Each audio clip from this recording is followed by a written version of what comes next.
Today we'll be talking about chapter 10. The chapter picks up where it left off, with Jojo eating shit and getting knocked into a bunch of tables and chairs. This forces Paco to take a stand against the enemy. Paco makes smart use of his stand by utilizing objects from his surroundings as both defense and offense. Like he just blocked this dude's knife slash with a food tray, countered with a same side jab to the face, and then picked up a chair with his lats and threw it at him. And then he also taunts this dude. Araki must have rushed it with this chapter, because I'm looking at Paco and I can't seem to find the huge balls that should be reaching the ground he is walking on.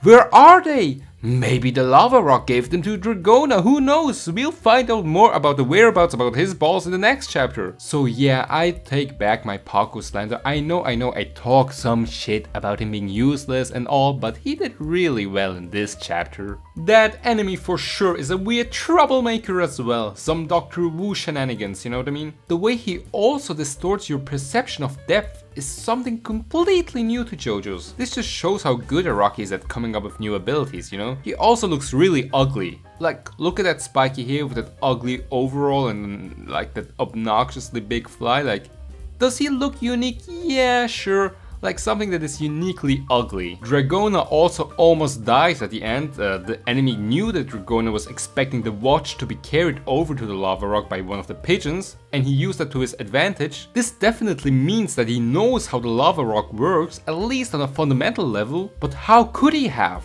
Considering that Rohan was owning it, is it possible that Rohan originally stole it from him? That's one possibility, but I doubt that's how it played out. Perhaps both were searching for it and Rohan simply got to it quicker, and then the enemy tried to track down Rohan and take the rocks for himself. And of course I have to mention Leo, who looks really similar to the best JoJolian character. Do you think he really is Joshu though, or is it a coincidence? Obviously he has two arms, and if you remember at the end of JoJolian, one of Joshu's arms shrunk. So I kinda doubt the idea that it's Joshu, though I'm really hoping that he really is. Like, I mean, Araki rarely brings back characters from other parts, and I wouldn't really see why he'd bring him out of everyone from part 8 back. I would love to be proven wrong though, since I'm a fan of Joshu Higashikata. Anyway, that's all for today folks. Shout out to Cullen for coloring the thumbnail. And also a shout out to the Chromaverse team for coloring the JOJOLands manga. I'll be seeing y'all in another video soon. Bye.